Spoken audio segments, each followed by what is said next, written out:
los demás. Bien, el día de ayer les decía de que la diferencia principal entre las células procariotas y eucariotas está basado pues en el núcleo, ¿verdad? Mientras que las células eucariotas son las que poseen un núcleo y dentro del núcleo poseen el material genético que es el ADN, y este núcleo es el que se divide para formar otras células. Las células procariotas, que por lo general son las bacterias, su mismo nombre lo indica, procariota significa antes del núcleo, y estas no poseen núcleo, solamente poseen el citoplasma y su código genético está disperso en el citoplasma, cubierto por la membrana celular, ¿verdad? Por lo general, las conocidas bacterias. Ahora bien, hablando de esto, de las procariotas y de las bacterias que existen, permítanme, solo quiero ver, entre los asistentes ya se integró Jackie. Ok, y habemos 7 por el momento. Muy bien. Les decía, en esta cuestión de las células procariotas, lo que son las bacterias y las cianobacterias, también podemos venir y hablar de la diferencia que existe entre los virus. Por ejemplo, les había dicho de que las bacterias, así como hay bacterias que son malignas, así también hay bacterias que son benignas, que impulsan a nuestro organismo a crear defensas, ¿verdad? O a que se regenere de cierta forma. Por otro caso están las bacterias que sí son malignas, ¿verdad? Que producen enfermedades o que con sus toxinas nosotros nos enfermamos. Ahora bien, ¿cuál es la diferencia con los virus, verdad? Ahorita que pues está toda esta cuestión de la pandemia y de la enfermedad que se está dando, pues la diferencia con los virus es de que los virus no se consideran en sí, como les dijera, células capaces de dividirse. O sea, los virus solamente son organismos que lo que pueden hacer es infectar. A diferencia de las bacterias, que las bacterias sí tienen su material genético, digamos, disperso en el citoplasma y sí son capaces de reproducirse, ¿verdad? Solo que las bacterias, mientras que las células eucariotas tienen la mitosis, se dividen mediante la mitosis, ¿verdad? La mitosis es su división celular, así es como se conoce. Las bacterias se dividen por fisión binaria creo que se llama. No estoy seguro, lo tengo en el otro librito. Sí, fisión binaria. Esta es la división de las células procariotas, pero la diferencia, ¿verdad?, entre las bacterias, que sí tienen división, que sí se pueden dividir, que sí pueden copiarse y transferir su material genético, los virus, esos no son capaces de dividirse.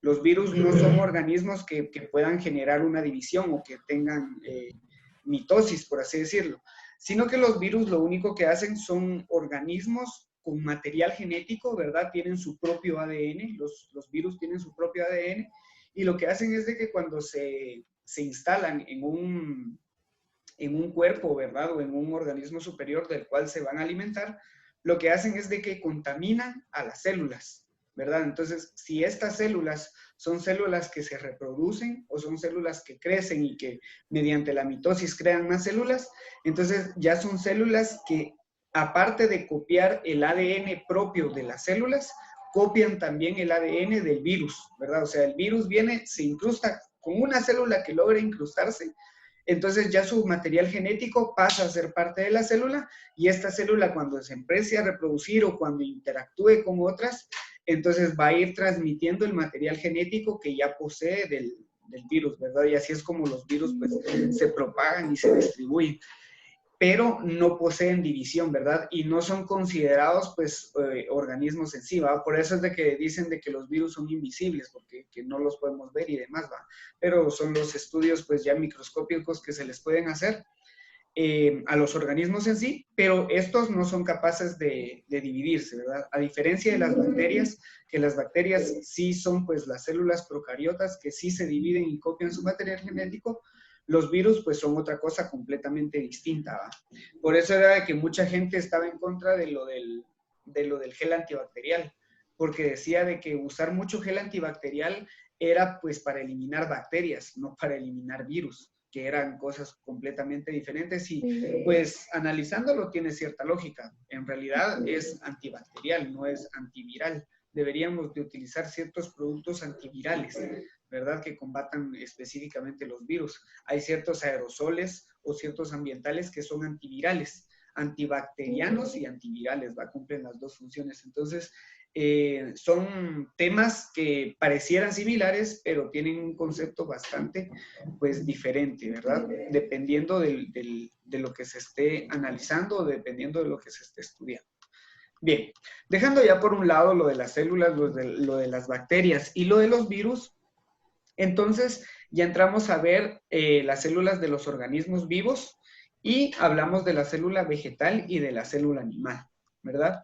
Diferencias entre la célula vegetal y la célula animal. Considero de que esto, pues, ustedes ya lo han visto en ciencias naturales, lo pudieron haber estudiado, no sé, tal vez en la primaria hicieron alguna su maqueta de alguna su célula o qué sé yo, porque son actividades curriculares que conforme el tiempo se han venido dando de forma recurrente para poder hacer el estudio de esto, ¿verdad? Entonces, hablando de las células vegetales y las células animales, vamos a resaltar solamente las características más fundamentales, ¿verdad? O lo que las diferencia unas de otras, porque entre ambas poseen muchas características similares, como los organelos que tienen, pero también tienen características que las diferencian unas de otras.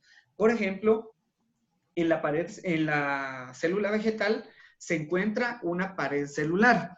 Aparte, todas las células están cubiertas por una membrana, ¿verdad? La membrana celular es la que recubre todas las células.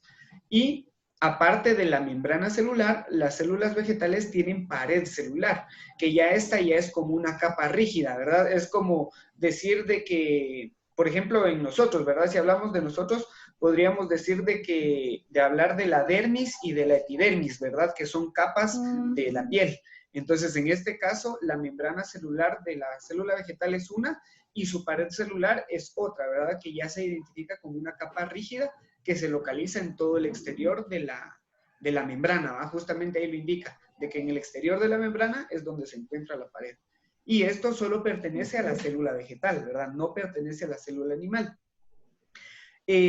Un ejemplo o el por qué podría decirse de que los vegetales tienen esta pared celular en sus células es porque por cierta parte por su forma de vivir, digamos, o por el metabolismo, por cómo ellos se desarrollan.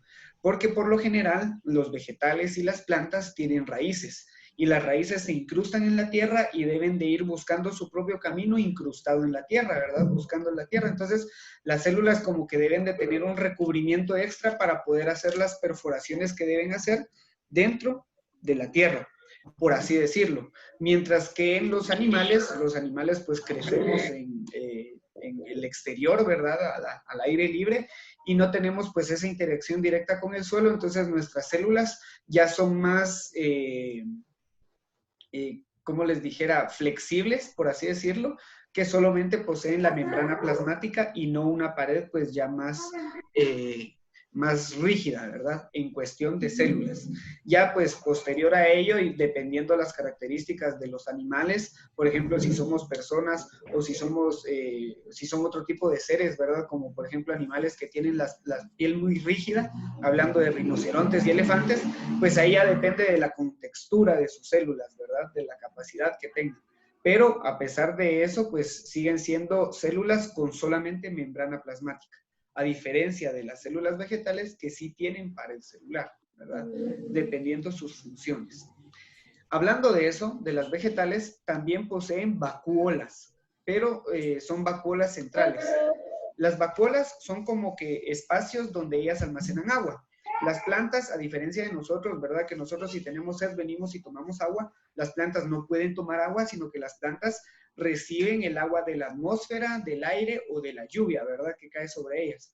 Entonces, entre las células, ellas tienen vacuolas que son espacios de agua, ¿verdad? Que son como burbujitas de agua que ellas mantienen dentro para pues poder tener suministro de agua o tener suministro de energía en cierto caso, ¿verdad? Son almacenes que ellos tienen en sus células. Los animales, ciertos animales también tienen vacuolas en sus células, pero son vacuolas temporales. Por ejemplo, nosotros, ¿verdad? Cuando nosotros tenemos calor y sudamos, transpiramos, ¿verdad? Y sudamos. Entonces, todo ese sudor es expulsado de nuestro cuerpo y son toxinas que nuestro cuerpo expulsa y todo el rollo, pero es en forma de agua, ¿verdad? Y lo expulsamos mediante, pues, nuestras células, ¿verdad? Entonces, pero son vacuolas temporales, no son vacuolas centrales que nosotros tengamos así como que reservas de agua, ¿verdad? Sino que son vacuolas temporales que se dan en ciertas fases de nuestro metabolismo. Y no se da en todos los animales, ¿verdad? No todas las células animales, algunas tienen vacuolas temporales y la mayoría de células animales no tienen vacuolas, a diferencia de las vegetales que sí tienen sus reservas de agua. Y así también tienen los plástidos, que los plástidos son propios de las células vegetales. Cuando hablamos de los plástidos, nos referimos a los cloroplastos, ¿verdad? Que son los que tienen que ver con la clorofila, que la clorofila es lo que tiene que ver con la fotosíntesis, ¿verdad? Todos sabemos de la fotosíntesis, que es el proceso de las plantas, de la absorción del oxígeno y de la luz irradiante del sol, pues para poder realizar su metabolismo funcional y poder expulsar todos sus desechos en forma de oxígeno, ¿verdad? Al aire. Entonces, todo ese proceso de la fotosíntesis que más adelante podamos estudiar, pues va unido a estas partes esenciales de la planta o de la célula de la planta, que son los plástidos, ¿verdad? Es propio de la planta. Los animales no generamos clorofila, los animales no generamos fotosíntesis, entonces no tenemos plástidos en nuestras células. Y ya la célula animal, entonces ya hablando de la célula de los animales, nos referimos a que no hay pared celular, sino que solamente la membrana celular, ¿verdad? Solo la membrana es la que recubre a toda la célula, al núcleo y a todos los organelos. Y entre los organelos específicos de las células animales están los lisosomas.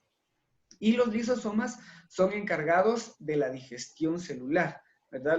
Lo que descompone las sustancias es la forma en la que la célula se va alimentando y absorbe todos los nutrientes que pasan a través de la membrana celular, y los lisosomas son los que se encargan pues ya de disolverlos y de aprovechar pues los nutrientes o proteínas que provengan de la membrana celular, que ingresen del exterior de la célula o que se generen mismos dentro de la célula, ¿verdad?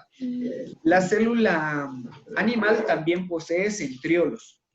Los centriolos son pues estructuras cilíndricas que están muy cerca de los núcleos, de que constituyen los centriolos, ¿verdad? Esto ya es cuando se realiza la división celular.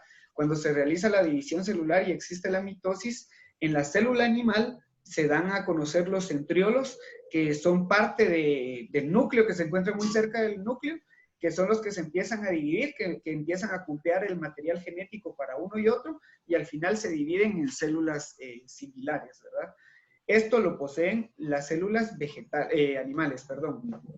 En las células animales también hay una característica muy peculiar, que son los cilios y los flagelos. Cuando se hablan de cilios y flagelos, son como que de la célula se extienden como que pelitos, digamos, como que la célula tuviera como que extensiones pequeñas filamentosas, ¿verdad? Lo expresan como filamentos, como que si fuera la célula, como imaginar una medusa, digamos, que la cabeza de la medusa es la célula y que todos los tentáculos de la medusa pues son los filamentos, ¿verdad? Los flagelos o los cilios. Y estos solo se dan en las células que forman gametos. Cuando me refiero a los gametos, me refiero a las células que forman parte de organismos reproductores, específicamente de los animales, ¿verdad? Los animales son los únicos que tienen organismos reproductores externos. Las las plantas, su forma de reproducción es asexual, ¿verdad? Ellos se reproducen por semillas. La forma de reproducción de los animales es de forma sexual. Entonces, los gametos son las células específicas, dependiendo del género del animal, que producen estas peculiaridades. El ejemplo de ellos, pues, son los espermatozoides, ¿verdad? Que si se estudian espermatozoides, son como ver como de esos tepocatíos que aparecían en la agua tibia, ¿verdad?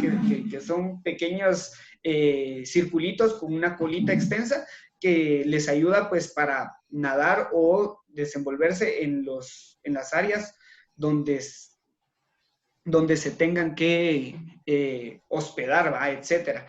Y por el lado de las características de los animales femeninos, pues ya son otras células los que desarrollan este tipo de características, ¿verdad? Que son los pelitos o los filamentos extendidos de las células. Y estos solamente se dan en las células animales, ¿verdad? No se dan en las células vegetales. Esas serían las características principales de cómo diferenciar una célula animal de una célula vegetal. Y ya posterior a ello, ¿verdad? Entre sus diferencias, pues está todo lo que tienen en común. Y de lo que tienen en común están muchos organismos o muchos organelos, perdón, propios de la célula, que existe tanto en la célula animal como en la célula vegetal. Y entre ellos está la membrana plasmática, que ambos tipos de células poseen la membrana plasmática. Les decía que la membrana es todo lo que recubre la célula y a través de la membrana plasmática entran y salen todos los nutrientes. Les decía de que la célula es considerada como base de las funciones de los organismos, porque las células respiran, las células crecen, las células comen, las células se reproducen, y muchas de estas funciones de la digestión, de los alimentos, de la respiración, surgen o pasan a través de la membrana plasmática, ¿verdad? La membrana plasmática es la que le permite a la célula poder interactuar con su exterior o poder tener todas estas funciones, ¿verdad? Parte fundamental de las células. Si una célula no tuviera membrana plasmática, pues fácilmente el citoplasma pues se esparciría por todos lados y ya no sería una célula en sí, ¿verdad? Sino que sería pues la desintegración de una célula. Y al hablar pues ya de los modelos de membrana plasmática, se hablan pues de modelos integrales y de modelos modelos periféricos, ¿verdad? O en periféricas.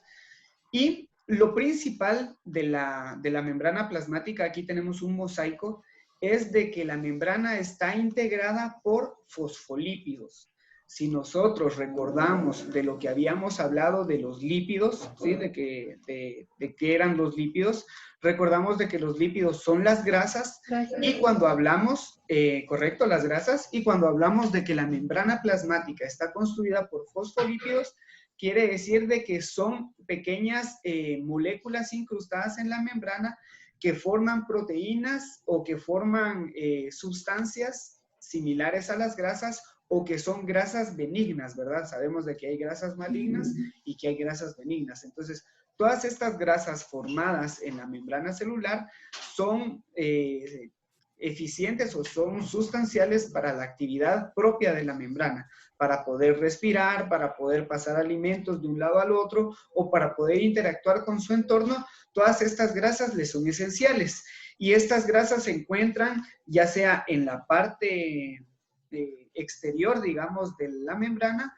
o en la parte interior, ¿verdad? Donde dicen de que algunas presentan capas dobles de fosfolípidos en la membrana y hay ciertas células que presentan pues solo una capa, ¿verdad? De lípidos, de estas grasitas que son las que permiten pues la interacción, ¿verdad? Similar, ya hablando pues ya en un nivel macro, podría decir similar a nosotros, ¿verdad? A nuestra piel. Sabemos de que nuestra piel también posee cierta cantidad de grasa y esa grasa pues nos ayuda, ¿verdad? Por ejemplo, en la regulación de la temperatura corporal, ¿verdad? Una persona que, ya sí poniéndolo en otro contexto, ¿verdad? Una persona delgada en comparación con una persona que es así muy robusta o gordita, ¿verdad? Que tiene mucha grasa, la persona que tiene más grasa en su cuerpo es mucho más capaz de resistir inclemencias del tiempo, ¿verdad? Como por ejemplo, temperaturas bajas. En una reducción de temperatura, una persona con mayor acumulación de grasa en el cuerpo es capaz de soportar, ¿verdad? Por más tiempo, temperaturas bajas, a una persona que tenga poca grasa, ¿verdad? Le afecta más en ese sentido una descendencia de temperatura. Entonces, en este aspecto también, la membrana celular, pues necesita de esas grasas, pues para poder tener sus actividades funcionales específicas. Y son, pues, los fosfolípidos. Los fosfolípidos son los que constituyen a la membrana celular. En otro sentido, de lo que tienen en similar, están los cromosomas, que ya los cromosomas dice que son pertenecientes a las células eucariotas y que son estructuras filamentosas de gran longitud, ¿verdad? Constituidas por cromatina condensada. Esto de la cromatina condensada es cuando vamos a hablar de la mitosis. Más adelante, cuando les hable de la mitosis, vamos a hacer referencia de la cromatina, que los cromosomas, pues, son los que copian el material genético, ¿verdad? Son los que están en toda la célula, son los que están en todo el citoplasma, ¿verdad? Se mueven alrededor de todo el citoplasma, empiezan a condensarse o a formarse en los animales, empiezan a condensarse con los centriolos, que son propios de los animales, y en las vegetales, pues solamente se empiezan a condensar por aparte, empiezan a crear polaridades, al final cada grupo empieza a jalar pues sus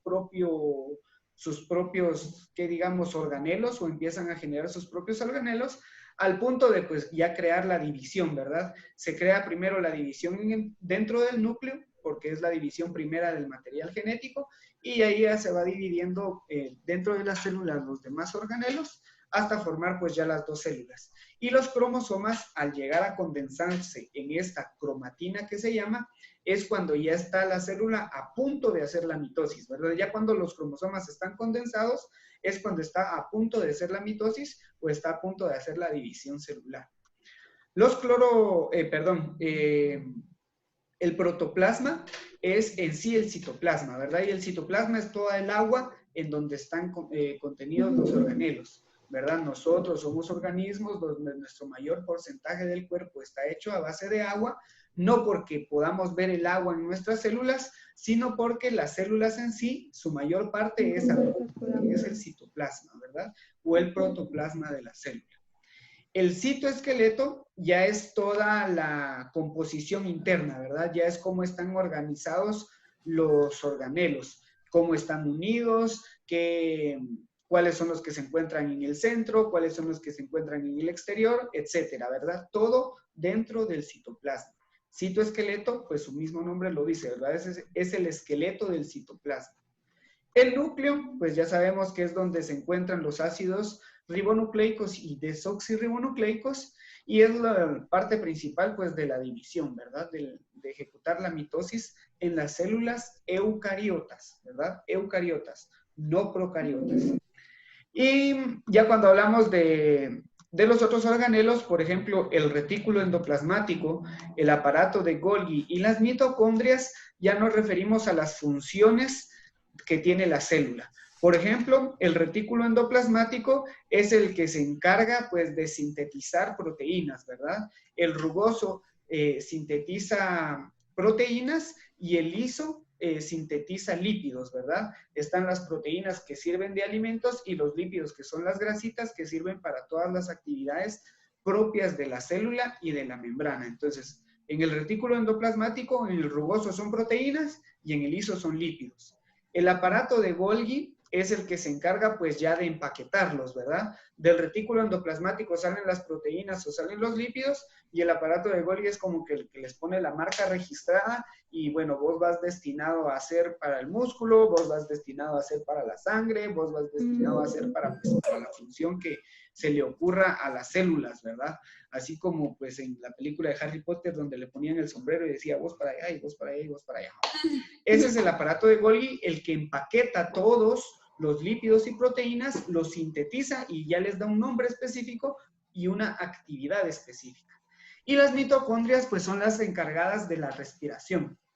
Las mitocondrias son las encargadas de la absorción del oxígeno. Sabemos de que nuestras células necesitan oxígeno, entonces estas mitocondrias, que se encuentran pues también alrededor del citoplasma y muy cerca de la membrana, su función es la respiración celular, ¿verdad? Obtención de energía y de oxígeno, pues de los exteriores o de su entorno, o de la interacción con otros organismos. Bien, estamos por terminar, ya nos queda poquito tiempo. En física, considero que vieron los videitos de los ejemplos. Y en Sí, teacher, yo ya envié esa cosa acá. Sí, yo también. ¿Cómo? Ah, ya Los lo enviaron, ejercicios. ¿va? Sí, Ya. sí, hay unos que pues ya lo enviaron. De último, entonces, solo lo de química que les había hablado de los rayos X, ¿va? De cómo es los rayos X, de las radiaciones que se descubrieron, que ciertas radiaciones podían atravesar materiales, ¿verdad? Y que los rayos gamma eran los más fuertes.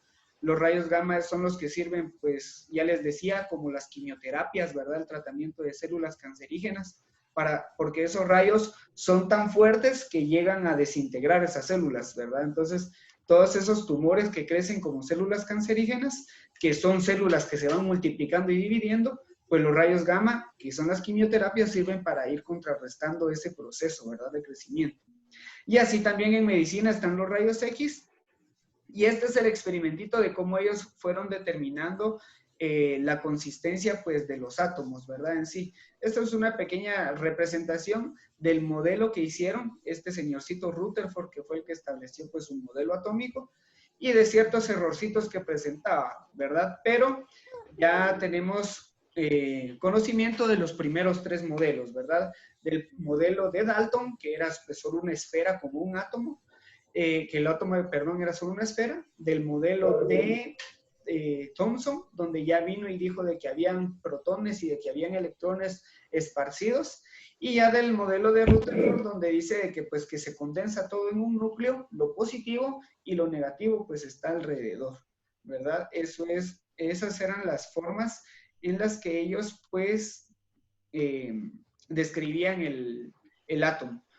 Y descubrieron pues también el neutrón en base a... El neutrón también fue descubierto en base a la masa, ¿verdad? Porque podían estudiar las cargas positivas, podían estudiar las cargas negativas, pero las masas de los átomos eran diferentes. Entonces, al estudiar las masas de los átomos, que eran diferentes, ellos pudieron determinar de que habían otras partículas que tenían masa, pero de que estas no eran ni positivas ni negativas, ¿verdad? No afectaban la carga del átomo, sino que lo único que afectaban era su masa. Entonces, denominaron los neutrones y así fue como llegaron pues ya a las 3 partículas fundamentales, ¿verdad? El electrón y el neutrón. Posterior a todo ello, ahorita se hacen experimentos con proyecciones de electrones en placas de silicio, donde están haciendo experimentos de estudio de espacio cuántico y están descubriendo nuevas partículas, ¿verdad? Por ejemplo, ya se habla de fotones, se habla de positrones, se habla inclusive de partículas llamadas tacciones, ¿verdad? Que son las que van más rápido que la velocidad de la luz. Entonces, ahorita ya en la actualidad están haciendo muchos experimentos en relación a la estructura atómica, pero lo que tenemos en concepción básica son las tres partículas esenciales, ¿verdad? Electrón, protón y neutrón, que se han ido viniendo descubriendo pues a lo largo del tiempo, ¿verdad? A lo largo de los experimentos científicos que han realizado y demás. Bien, chicos, esa es la pequeña clase de repaso en cuestión de biología, de los temas que habíamos quedado pendientes, y en cuestión de química también. Para física, pues ya chequearon los videitos, ya subieron su tarea a la plataforma. Les recuerdo de que tienen hasta hoy a las 6 de la tarde como hora límite para poder subir sus otras tareas, ¿verdad? Todo ahí en la plataforma. Si alguien tiene problemas con la plataforma, que no lo puede subir, etcétera, ya pues entonces me lo hace saber y me lo hace llegar pues por otro medio, ¿verdad? Ya miramos si me lo manda pues ya por WhatsApp o por algún otro medio por el cual nos podamos comunicar si en tal caso no se pudiera en la plataforma. De lo contrario, les recomiendo hacerlo en la plataforma porque si no, pues les va a marcar no entregado, ¿verdad? Les va a marcar. Entonces, ahí estamos, chicos. Ya está corta la grabación, el video, se va a terminar el enlace y pues como es costumbre, me quedo hablando solo, ¿verdad? Entonces, espero estén bien, chicos, que tengan un buen fin. Gracias, teacher. Recuerden Gracias, mantener teacher. siempre, pues, el distanciamiento social. Este fin de semana nos tenemos que quedar en nuestras casitas. Espero que les vaya muy bien a todos. No se me estresen, por favor. Relájense lo más posible y tengan siempre pensamientos positivos. Gracias, teacher. Gracias. Feliz día. Feliz día. Bien. Gracias, chicos. Entonces, nos seguimos viendo en una ocasión. Y recuerden de que ya para el domingo van a tener sus guías y les voy a dejar menos actividad para la otra semana para que no carguen mucho su semanita.